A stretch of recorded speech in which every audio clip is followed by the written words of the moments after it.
은혜 받을 하나님의 말씀 보겠습니다. 말씀은 고린도 후서 1장입니다. 고린도 후서 1장 1절부터 마지막까지 말씀을 내용을 생각하시면서 우리가 한 목소리로 함께 하나님의 말씀을 받겠습니다. 하나님의 뜻으로 말미암아 그리스도 예수의 사도된 바울과 형제 디모데는 고린도에 있는 하나님의 교회와 또 온 아가야에 있는 모든 성도에게 하나님 우리 아버지와 주 예수 그리스도로부터 은혜와 평강이 있기를 원하노라. 찬송하리로다. 그는 우리 주 예수 그리스도의 하나님이시요 자비의 아버지시요 모든 위로의 하나님이시며 우리의 모든 환난 중에서 우리를 위로하사 우리로 하여금 하나님께 받는 위로로서 모든 환난 중에 있는 자들을 능히 위로하게 하시는 이시로다. 그리스도의 고난이 우리에게 넘치는 것 같이 우리가 받는 위로도 그리스도로 말미암아 넘치는도다. 우리가 환난 당하는 것도 너희가 위로와 구원을 받게 하려는 것이요 우리가 위로를 받는 것도 너희가 위로를 받게 하려는 것이니 이 위로가 너희 속에 역사하여 우리가 받는 것 같은 고난을 너희도 견디게 하느니라. 너희를 위한 우리의 소망이 견고함은 너희가 고난에 참여하는 자가 된 것 같이 위로에도 그러할 줄을 알미라. 형제들아, 우리가 아시아에서 당한 환난을 너희가 모르기를 원하지 아니하노니 힘에 격도로 심한 고난을 당하여 살 소망까지 끊어지고 우리는 우리 자신이 사형 선고를 받은 줄 알았으니 이는 우리로 자기 일을 의지하지 말고 오직 죽은 자를 다시 살리시는 하나님만 의지하게 하심이라. 그가 이같이 큰 상황에서 우리를 건지시고 또 건지실 것이며 이후에도 건지시기를 그에게 바라노라. 너희도 우리를 위하여 간구함으로 도우라. 이는 우리가 많은 사람의 기도로 얻은 은사로 말미암아 많은 사람이 우리를 위하여 감사하게 하려 함이라. 우리가 세상에서 특별히 너희를 대하여 하나님의 거룩함과 진실함으로 행하되 육체의 지혜로 하지 아니하고 하나님의 은혜로 행함은 우리 양심이 증언하는 바니 이것이 우리의 자랑이라. 오직 너희가 읽고 아는 것 외에 우리가 다른 것을 쓰지 아니하노니 너희가 완전히 알기를 내가 바라는 것은 너희가 우리를 부분적으로 알았으나 우리 주 예수의 날에는 너희가 우리의 자랑이 되고 우리가 너희의 자랑이 되는 그것이라. 내가 이 확신을 가지고 너희로 두 번 은혜를 얻게 하기 위하여 먼저 너희에게 이르렀다가 너희를 지나 마게도냐로 갔다가 다시 마게도냐에서 너희에게 가서 너희의 도움으로 유대로 가기를 계획하였으니 이렇게 계획할 때에 어찌 경솔히하였으리요.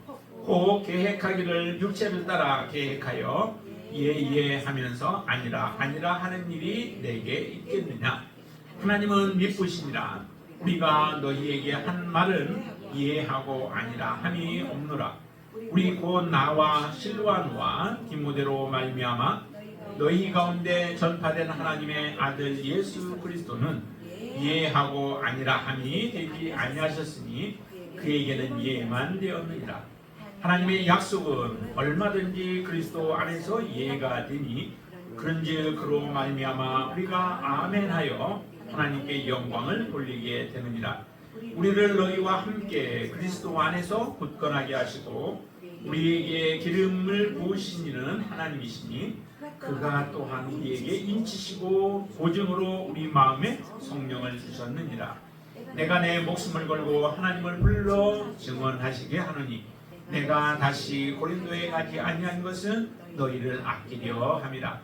우리가 너희 믿음을 주관하려는 것이 아니요 오직 너희 기쁨을 굽는 자가 되려 함이니 이는 너희가 믿음에 섰음이라. 아멘. 이제 고린도전서를 마치고 고린도후서 1장을 우리가 보았습니다. 고린도전서를 우리가 개괄적으로 크게 얘기한다면은 사실 고린도전서는 고린도 교회가 어떠한 상황에 있는가, 고린도 교회의 그 문제상, 여러 가지 문제와 하나님 앞에 죄된 것들, 불의한 것들, 이런 모든 것들을 다 드러내는 것이 사실은 고린도 전서죠. 그래서 고린도전서를 보면은 정말 어떻게 교회라고 하는 그 고린도 교회가 이처럼 많이 하나님의 뜻과 멀어져 있고 하나님의 은혜는 많이 받았지만은 오히려 하나님 앞에 참 그 마음의 아픔이 되어지고 또 하나님의 마음을 근심케 하는 일들을 행하고 있는가라고 하는 것들을 우리에게 보여주시죠. 참 그런 모습을 보면서 우리 교회 또 현재 지금 오늘날의 교회들은 어떠한 모습인가라고 하는 것도 다시 한번 우리가 한번 살펴보는 그런 시간들이 되었을 줄로 믿습니다. 정말 그 고린도 교회에 비추어봐서 우리는 그 문제들이 없다라고 한다면은 정말 하나님이 기뻐하실 그런 교회의 모습이 되겠죠. 그렇지만은 고린도 교회의 모습이 고스란히 또 현대 교회 또 우리들의 교회 안에도 동일하게 그렇게 되어 있다면은 사실 우리도 하나님 앞에 회개해야 할 일들입니다. 반면에 이제 고린도 후서에서는 무엇을 많이 드러내냐면은 사도 바울 자신에 대한 부분들을 많이 드러내요. 그런데 사도 바울이 자기 자신을 드러내는 이유가 있습니다. 자신을 자랑하지 않는다고 하는데도 불구하고 사도 바울이 지금 고린도 후서에서는 많은 부분들을 자랑을 해요. 자기 자신을 드러내요. 그 드러내는 이유가 어디에 있을까요? 자기 자신을 높이고자 함일까요? 아닙니다. 한 부분에 있어서는 변호하는 부분 때문에 해명한다고 얘기를 하죠. 자신을 해명하기 위해서 내가 왜 이렇게 했는가라고 하는 것들을 해명하기 위한 하나의 목적에서 드러내는 부분들이 이 고린도 후서에서 나타나죠. 많은 사람들이 자랑은 정말 뭔가를 또 해명하기 위함에서 자랑하는 경우가 많지 않습니다.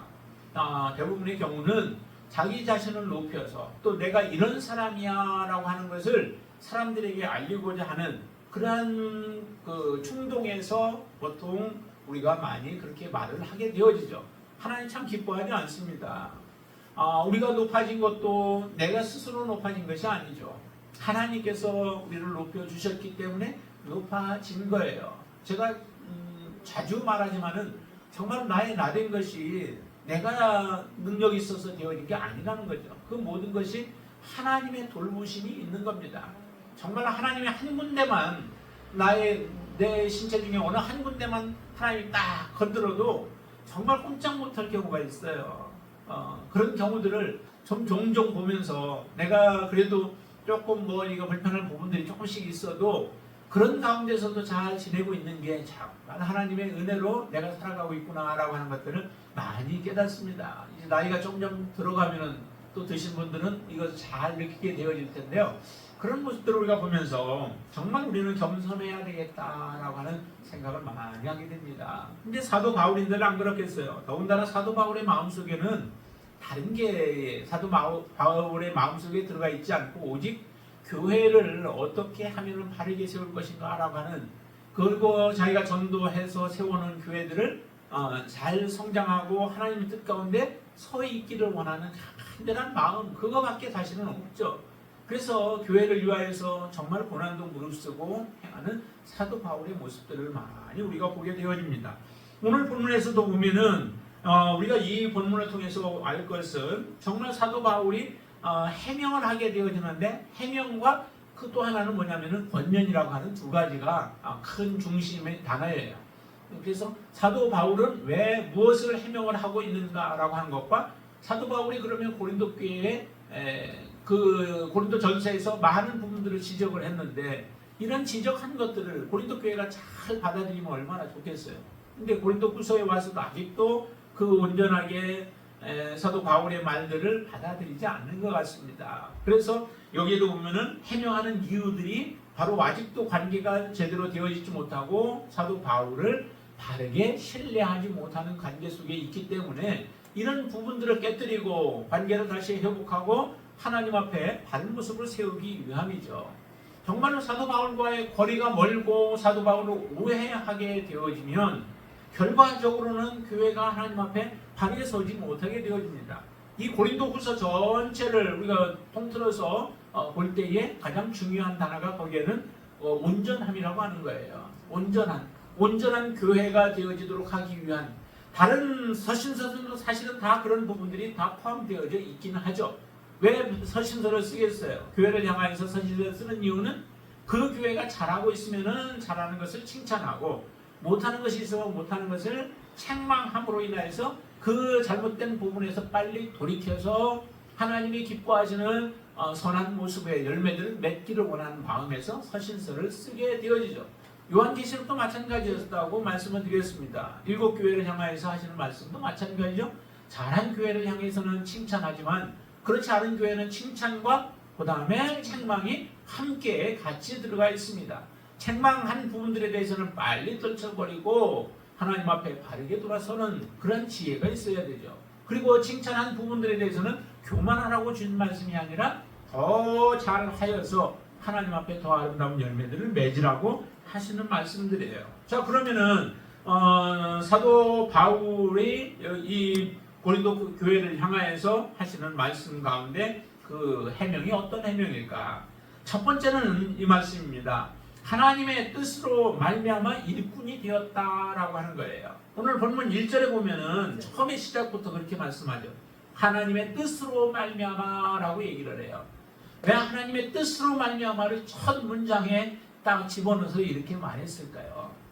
그것은 사도 바울이 지금 하는 일들, 오해 중에 하나가 뭐냐면 고린도 교회에 가기로 했던 일들이 이게 어그러지는 일들이 생겨납니다.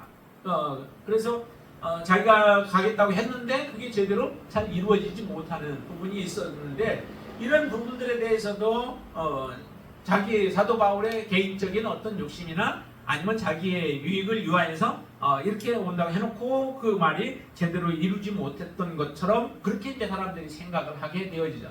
신뢰가 한번 깨어지면은 다시 회복하기가 참 쉽지 않죠.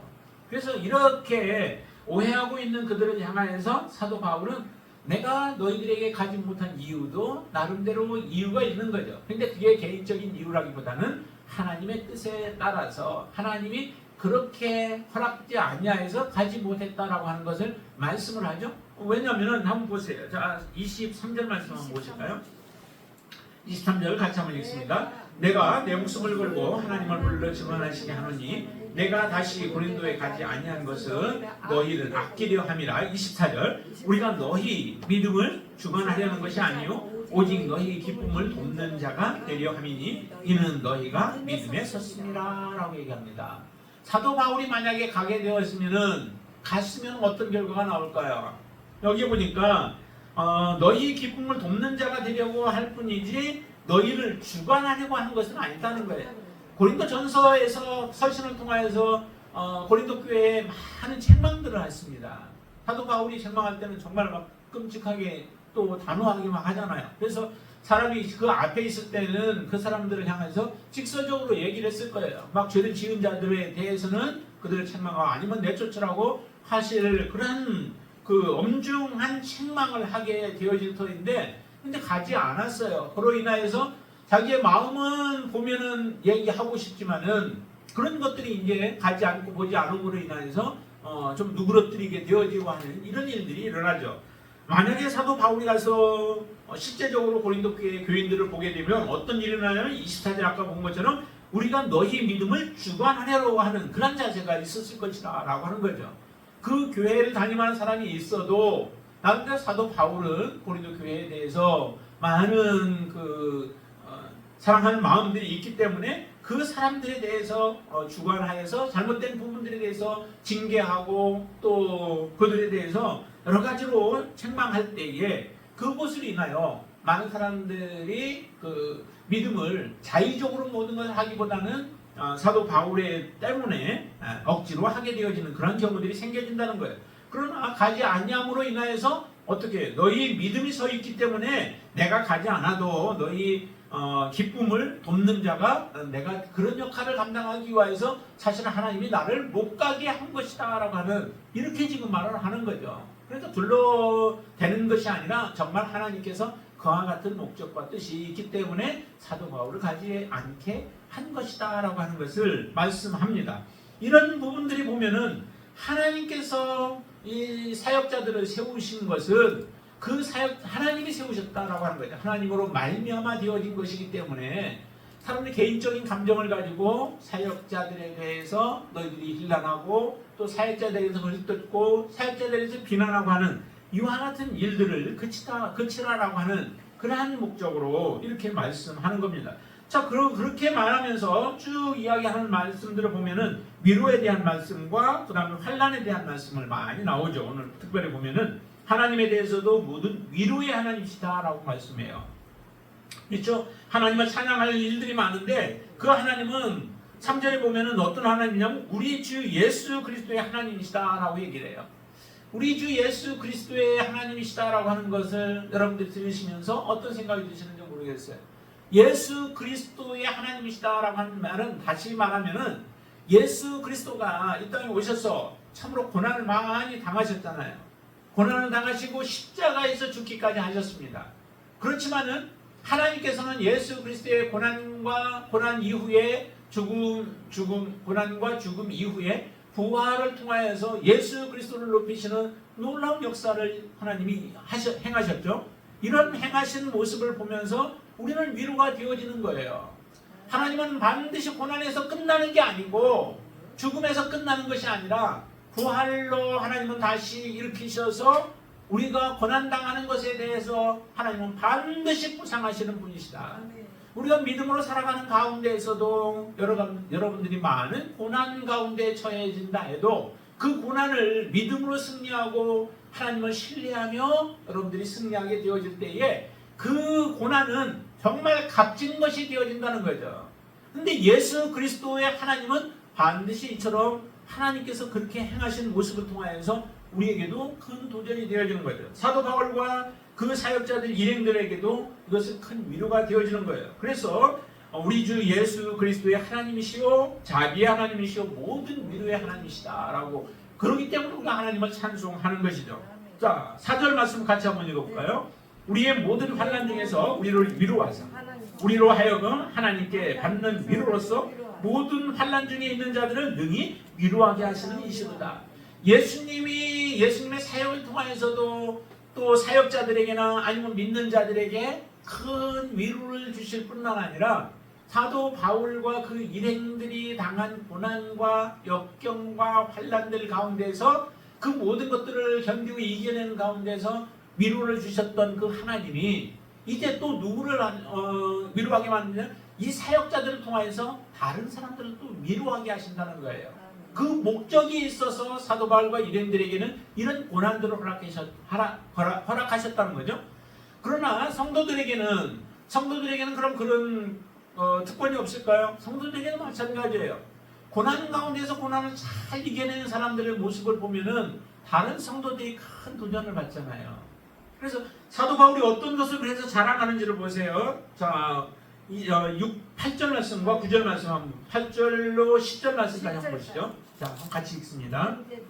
형제들아 우리가 아시아에서 당한 환난을 너희가 모르기를 원하지 아니하노니 힘에 겹도록 심한 고난을 당하여 살 소망까지 끊어지고 우리는 우리 자신이 사형 선고를 받은 줄 알았으니 이는 우리로 자기를 의지하지 말고 오직 죽은 자를 다시 살리시는 하나님만 의지하게 하심이라. 그가 이같이 큰 사망에서 우리를 건지셨고 또 건지실 것이며 이후에도 건지시기를 그에게 바라라라고 해요.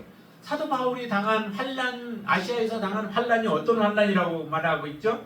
거기 보니까 힘에 겹도록 심한 고난을 당하여 그로 인하여서 살 소망까지 끊어졌다는 거예요. 힘에 겹도록 인간의 극한 상황을 넘어서는 거죠. 그러니까 마땅히 받아야 할 그런 고난 정도가 아니라 그보다 더 과한 고난과 환난들을 당했다는 거예요. 그러니 감당할 수 없는 거죠. 그런 환난 속에 처했을 때 사람들이 어떤 생각을 이제 모든 것이 끝이구나 라고 하는 거예요. 그러면서 절망이 오죠. 근데 사도 바울은 그래서 살 소망까지 끊어졌다라고 표현하고 그 다음에 보니까 9절에서는 사형 선고를 받은 줄 알았다는 거예요. 야, 너에게 맡겨진 사역이 여기까지야. 너의 사명은 여기까지야 라고 하나님이 하신 것과처럼 그렇게 느껴질 정도의 상황이라는 거죠. 사도 바울이 실제적으로 그렇게도 느꼈잖아요. 배 타고 가다가 유라굴로 광풍을 만났을 때 어때요? 죽을 뻔했었잖아요. 근데 그때 죽을 뻔했을 때에 소망이 끊어지고 정말 모든 사람들이 그럴 때에도 사도 바울에게 말씀하시는 하나님의 말씀으로 인하여서 소망을 갖게 되어졌죠. 그렇기 때문에 이와 같은 그 여러 가지 큰 환난들을 당한 것을 너희들이 좀 알기를 원한다. 왜 우리가 하나님의 일을 하는데 복음을 증거하는 일들을 행했는데 왜 우리 앞에 이와 같은 큰 사형 선고를 당한 것 같고 큰 사망에 이른 것 같고 살 소망이 이제 아무것도 없는 나의 마지막 끝이구나라고 할 만큼 그렇게 고백할 만큼 상황들이 이런 고난들이 찾아왔느냐. 그 찾아온 이유는 그 고난 가운데서 하나님이 우리를 건져내시고 그러니까 어느 누구도 위로할 수 없는 위로를 하나님이 이런 환난 속에서 허락해 주신 것이죠. 환난을 한번 겪고 나서 그 환난의 그 굴을 통과하고 난 사람들은 좀 다르게 보여요. 그리고 실제 인생 가운데서 좀 다르죠. 남자들에게 굉장히 중요한 것은 군대라고 얘기를 해요. 왜냐하면 군대 생활이 참 힘들잖아요. 그러니까 그 힘든 시간들을 지나고 나온 그래서 제대해서 일반 이제 생활을 하다 보면은 어려운 일들이 닥칠 때 그 사람들이 무엇을 생각하냐면 군대에서 있었던 일을 생각한대요. 정말 더 힘들었는데도 그때도 견뎌냈는데 하면서 그 어려운 현재 닥친 어려운 그런 문제들 앞에서 그들은 꿋꿋하게 다시 도전하게 되어지죠. 이와 같이 환난도 마찬가지예요. 더군다나 죽을 소망이라면 모든 건 다 포기한 거 아니겠어요? 이제 다 모든 거 포기하고 하나님께 다 맡긴 가운데서 이제 하나님 마음대로 하세요. 죽이든 살리든 하나님 내 목숨도 살리는 것도 하나님의 손에 달려있고 죽는 것도 하나님의 손에 달려있으니까 마음껏 하나님 하세요 하고 다 맡겨드렸더니 하나님께서 그 문제들을 해결해 주신 거예요. 그렇게 됐을 때에 이제 우리가 더 이상 붙잡고 그 덤으로 사는 인생 아니겠어요? 이제 그 다음부터 살아가는 인생은 그렇기 때문에 우리가 모든 것을 하나님께 의탁하며 살아갈 수 있는 그런 믿음의 단계로 올라서게 되어진 거예요. 여기도 그렇게 표현을 하잖아요. 다 무엇만을 의지해요? 이런 상황 가운데서 오직 죽은 자를 다시 살리시는 하나님만 의지하게 하려 함이라 라고 얘기를 해요. 하나님만 의지하는 믿음이 내가 되어 있지 못하고 어떻게 해서든 세상의 끈을 붙잡고 살아가려고 했던 그의 삶을 세상의 끈을 내려놓게 만들고 하나님만을 붙잡게 만들게 하기 위한 하나님의 방법이 바로 이런 고난과 역경들을 환난들을 그들 앞에 허락해 주셨다라고 하는 거죠. 근데 사도 바울과 또 그 일행들만 이런 일들이 있을까요? 여러분들 앞에는 평탄대로만 놓여야 그게 우리 믿음의 삶일까요? 아니죠.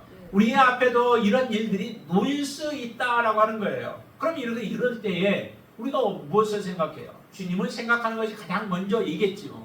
그래서 주님이 나를 위하여서 십자가의 길을 걸어가신 주님을 생각하면은 사실 우리가 못 이길 게 사실 아무것도 없어요. 주님을 실제적으로 우리가 온전하게 믿는다면. 그래서 주님이 걸어가셨던 그 길들을 생각하면서 우리가 이겨낼 수 있고 주님은 좀 더 거리가 먼 것처럼 느껴져요. 그러면은 사역자들을 한번 보라는 거죠. 사도 바울과 그 일행들이 겪었던 일들 그 속에서도 꿋꿋하게 오직 하나님 의지하며 믿음으로 살았던 그 사람들을 우리가 보면은 우리에게도 큰 위로가 된다는 거죠. 그 위로는 뭐예요? 이 환난들을 이겨낼 수 있는 힘을 하나님이 주시는 것이죠. 그리고 사역자들 뿐만 아니라 또 대단하지도 않았던 그 믿음의 사람들을 우리가 히브리서 같은 경우에 우리가 보잖아요. 거기에 보면은 히브리서에 얼마나 정말 믿음으로 살았던 사람들을 우리가 많이 보아요. 우리 양화진에 가면은 그 전에 갔었는데 거기에 가면은 그 묘비들이 써져 있는 모습들을 참 많이 봐요. 거기에 보면은 참 기가 막힌 그 사연들이 참 많아요. 외국인들인데 이 땅에 와서 복음 때문에 와서 우리를 위하여 그들이 목숨을 내놓았던 그들의 삶의 모습들을 우리가 보면은 저 사람들이 참 무엇 때문에 우리를 이렇게 사랑하셨는가, 무엇 때문에 우리 이 땅에 와가지고 저희 하나밖에 없는 목숨들을 내어놓아야 하는가라고 하는 것들을 우리로 하여금 많이 생각하게 하는 그런 양화진에 좀 갔다 왔었는데 그런 모습들을 우리에게 보여주시잖아요. 그게 위로가 되어지는 거예요. 그러면 나는 어떻게 살아가야 할 것인가 라고 하는 도전을 받게 되어지죠. 그렇게 사도 바울이 이와 같은 말씀들을 하는 이유가 바로 이처럼 하나님의 뜻으로 우리를 세워서 우리는 하나님이 세운 일꾼이다라고 하는 것. 그러면 하나님이 세운 하나님의 일꾼이라고 하면은 우리는 그들에 대해서 신뢰하고 그들의 말을 우리가 받아들이고 그들이 지적하는 말씀들에 대해서는 우리가 순종하는 자세가 필요한 것이죠. 그렇게 살아가도록 지금 권면하고 있는 것입니다. 또 하나가 보면은 우리에게 뭐라고 말씀하시는지를 한번 보시면 하나님의 은혜로 행했다. 우리는 하나님의 은혜로 행했다라고 하는 거예요. 행한 모든 일들이 내 자의가 아니라 아까 우리가 말씀 뒤에서도 보았듯이 내 자의로 행한 것이 아니라 내 가고 안 가고도 하나님의 은혜로 내가 이 모든 일들을 행한 것이다 라고 하는 것입니다. 그러면 우리가 속상해할 이유가 없죠. 그것에 대해서 실망할 이유가 없는 것이죠. 하나님의 개입되어 있고 하나님께서 그렇게 하라고 하셨으면 분명히 그것에는 목적이 있고 이유가 있는 것이죠. 고린도 교회를 하나님이 사랑하시기 때문에 고린도 교회에 가장 선한 것을 주시기 위하여서 하나님이 사도 바울의 발걸음을 막으셨다면 그것은 오히려 우리가 할렐루야 하나님 앞에 감사 찬양해야 할 일들이죠. 우리는 하나님보다 더 지혜로울 수 없습니다. 우리가 하나님보다 더 어떻게 똑똑할 수 있겠어요? 하나님의 지혜를 누가 따라갈 수 있겠어요? 하나님의 가장 미련한 것도 이 세상에 가장 지혜롭다 하는 사람이 따라갈 수 없습니다. 그러기에 하나님이 개입하시고 하나님이 역사하셨다면 그 일에 대해서는 우리가 전적으로 온전히 순종하며 따라가야 하는 것이죠. 이 세상에 하나님의 허락하심이 없이 이루어지는 것이 과연 무엇이 있을까요? 하나님의 다 허락하심 가운데서 이루어지고 있다라고 하는 것을 우리가 믿으면 이 땅에 살아가는 동안에 참 많은 일들 때문에 우리가 울고락불고락 하면서 많이 괴로워하고 힘들어하고 고통스러워할 터인데 그것을 하나님께 기도로 바꿀 수 있게 되길 바랍니다. 우리가 민수기에서 참 많이 배웠잖아요. 여러분들 잊어버리지 않게 되길 바랍니다. 하나님의 군대들이 어떻게 했냐? 배반하지 말아야 하고 반역하지 말아야 한다라고 하는 것을 우리가 배웠는데 그것은 곧 하나님께서 하시는 일에 대해서 우리도 인정하고 그 하나님이 하시는 일에 있어서 내가 잘못된 부분들이 있다면은 하나님 앞에 그것을 내놓고 회개하고 돌이켜야 할 부분들이지 우리가 불평불만해야 할 일들이 아니다라고 하는 겁니다. 내가 불만하면서 하나님 앞에 나아간다고 해서 그게 바뀌어질 일들이 선하게 바뀌어질 일들이 없죠. 오히려 불평불만은 우리를 악의 수렁통으로 더 들어가게 만드는 것이 되어지고 그 계기를 통하여 오히려 사단이 우리에게 틈타는 계기를 주어질 뿐입니다. 하나님 앞에 여러분들이 감사의 기도를 올리시게 되길 바랍니다. 우리의 죄를 지적하면 죄를 지적해 주셔서 감사하고 하나님께서 우리에게 좋은 것들을 허락해 주시면 좋은 것을 허락해 주시는 하나님 앞에 찬양과 영광을 돌릴 수 있게 되시길 바랍니다. 그렇게 해야 하나님이 정말 우리를 통하여 하시고자 하는 일들이 온전히 이루어지고 우리를 통하여서 다른 사람들에게 또한 도전이 되어지죠. 아까 그 4절에서 읽은 것처럼 또 이렇게 얘기해요. 6절도 한번 보시죠. 6절. 자, 같이 한번 읽습니다.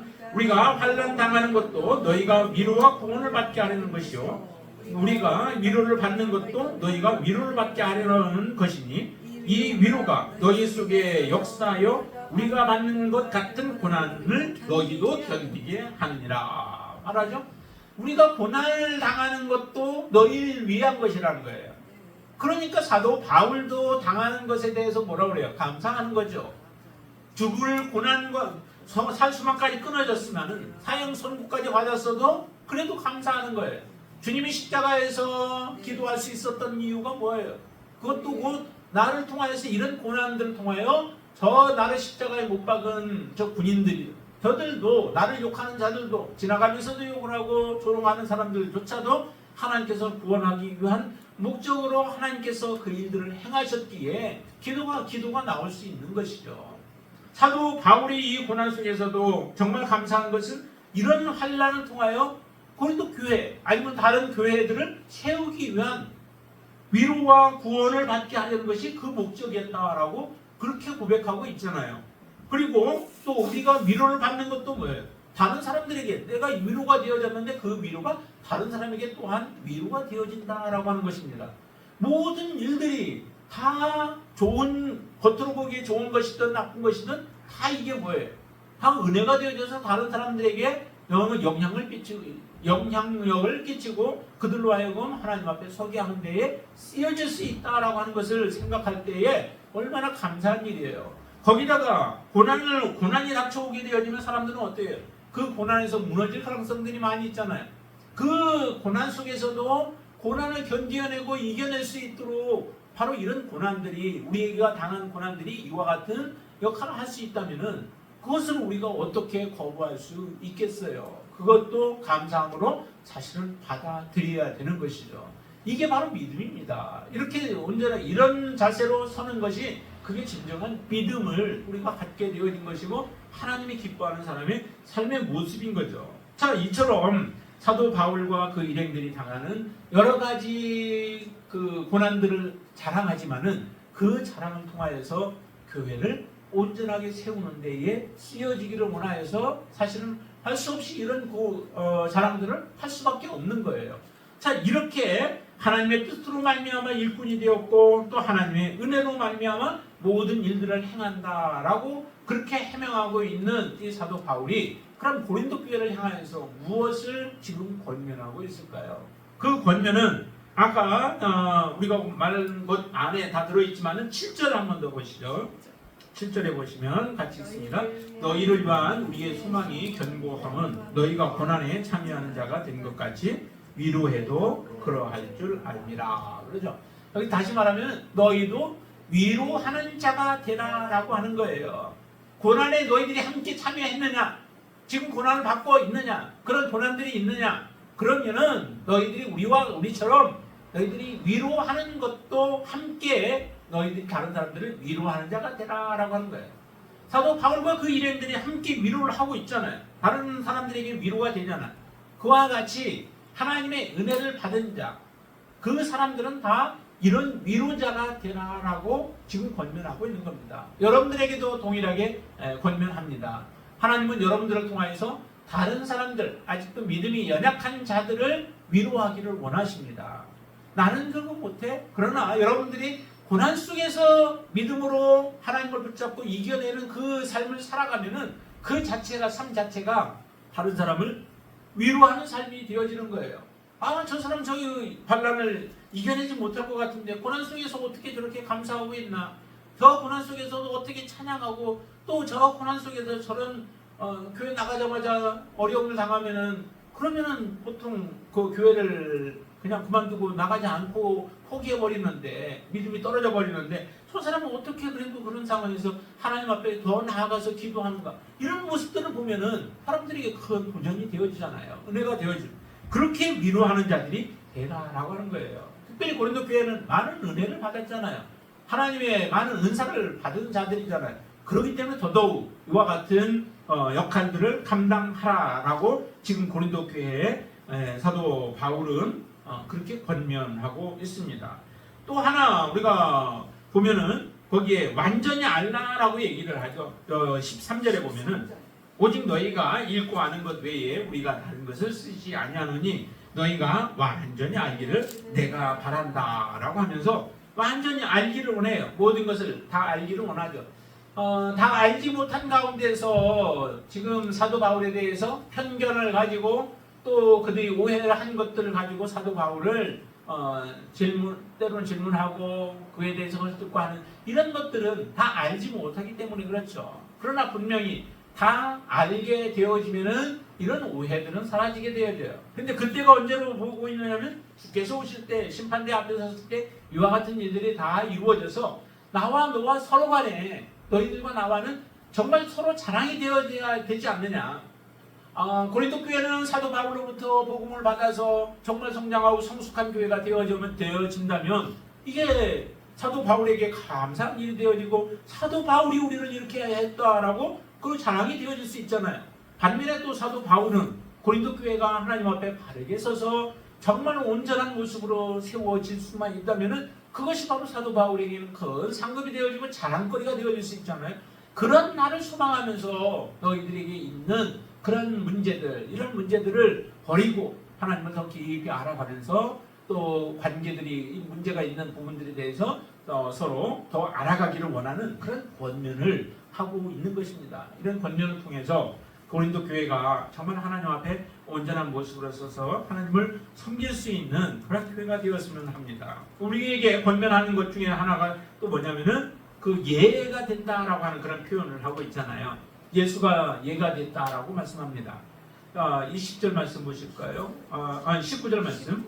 19절 우리 곧 나와 실로아노와 디모데로 말미암아 너희 가운데 전파된 하나님의 아들 예수 그리스도는 예하고 아니라 함이 되지 아니하셨으니 그에게는 예만 되었느니라. 20절 하나님의 약속은 얼마든지 그리스도 안에서 예가 되니 그런즉 그로 말미암아 우리가 아멘하여 하나님께 영광을 돌리게 되느니라 해서 예수 그리스도는 하나님 앞에 하나님께 정말 예만 하셨죠. 하나님의 뜻이라면 그냥 예예요. 그리고 그 길을 걸어가시는 거예요. 다른 사람이 방해해도 그냥 방해받지 않고 오직 하나님께 예하고 그 길만 간 겁니다. 고린도 교회가 사도 바울이 지적하고 책망하고 또 했던 모든 것들에 대해서도 마찬가지죠. 그렇게 너희들은 예만 해야 된다라고 하는 거예요. 그래야 하나님 앞에 바르게 설 수 있게 되어지죠. 고린도 교회가 교회뿐만 아니라 여러분들의 인생 가운데서도 그렇게 되시길 바랍니다. 우리가 바라는 것은 오직 하나님의 약속의 말씀이에요. 하나님의 말씀이 여러분들 안에서 정말 이해가 되어지고 하나님의 말씀이 여러분들의 삶을 통해서 성취가 되어질 수 있다면 그보다 더 큰 영광이 없는 줄로 믿습니다. 예수 그리스도가 하나님 앞에 온전한 영광이 되어졌듯이 여러분들이 하나님 앞에 온전한 영광이 되어지려면 반드시 하나님의 말씀, 우리에게 주시는 말씀이 여러분들 안에서 예가 되어질 때에 하나님 앞에 온전한 영광이 되어지고 또 하나님 앞에 섰을 때에 우리는 큰 기쁨으로 하나님을 맞이하게 되어질 줄로 믿습니다. 이런 놀라운 축복이 저와 여러분들의 삶 가운데서 이루어질 수 있게 되기를 주님의 이름으로 축원드립니다. 찬송하고 기도하겠습니다. 438